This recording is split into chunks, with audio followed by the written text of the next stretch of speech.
Hey everyone, I hope you're all having a wonderful day. So today I'll be talking about John B. Watson, what some would consider the father of behaviorism. Watson was considered a troubled child, and this was due to the family dynamics of his parents, and specifically Emma, whom was Watson's mother.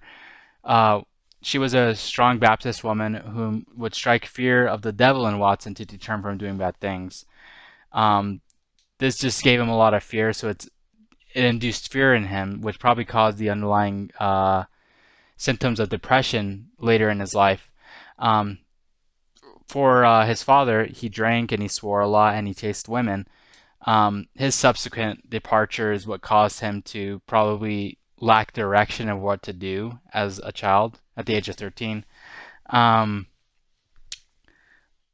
so that would be one of the reasons they would have considered him a troubled child, but also because he was a troublemaker. And he was arrested twice at a young age. Once for fighting in um, in school, and the second was for firing a gun in the middle of Greensville, South Carolina. So many would think like, oh, well, this individual wouldn't succeed in higher education, but in fact, he adjusted very well. He was expected to graduate in the time frame, uh, the usual time frame, which the year in which he would graduate was 1898.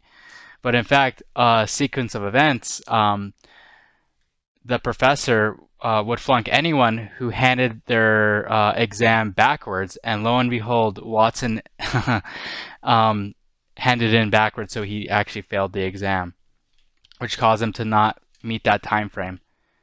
So he did graduate, and obviously, and so he actually taught in Greensville in a one-room school in which he decided to go into higher education, in which he went to University of Chicago, got his graduate, and then became an assistant professor, uh, which which he made $600 a year, which was quite a bit. Well, it was moderately well. Um, Later, he was offered a position at Johns Hopkins, and this was all due to the offer size that they gave him, which was very big. It was 3,000 in comparison to what they were giving him in Chicago, so it was kind of a no-brainer. So this section is called a novella, and that's because in 1920, Mary Ikes, John Watson's wife, discovered that Watson was having an affair with Rosalie Rayner, whom was a graduate student at the time. So as many things would happen, the divorce happened, and uh, a year later, Rosalie Rayner and John Watson married in 1921. Um, so John Hopkins asked Watson to resign due to that scandal, and then he later became unemployed until he applied to one of the advertising companies or the biggest advertising companies at the time, in which he became one of the biggest influencers in market research. So later in life, John Watson was stated as regretting not being able to continue research in psychology and especially in children. So these are contributions and ideas that Watson had. So Watson advanced psychology as a whole, but more specifically, by using behaviorism as a means to understand mechanisms of how one can predict and control human action, he separated these different forms of behavior into four types. So explicit learned, implicit learned, explicit unlearned, and implicit unlearned. During his times in John Hopkins in 1914 specifically, he believed instincts were the main component of behavior. However, in 1919, he had changed that position, and he believed that instinct were not complex and innate in nature, and that what we see as habit is what we learned through training or observation, which he called learned behavior.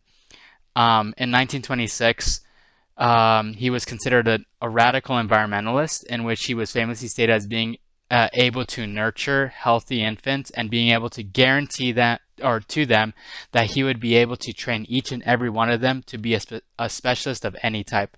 And that's the kind of the famous quote that he said that you could give him a dozen children and he could make each and every one of them become a doctor or a surgeon or an attorney. So I thought that was an amazing quote. So these are my references, and thank you guys for listening. Hopefully, it was easily enough to digest. But I hope you all have a great day.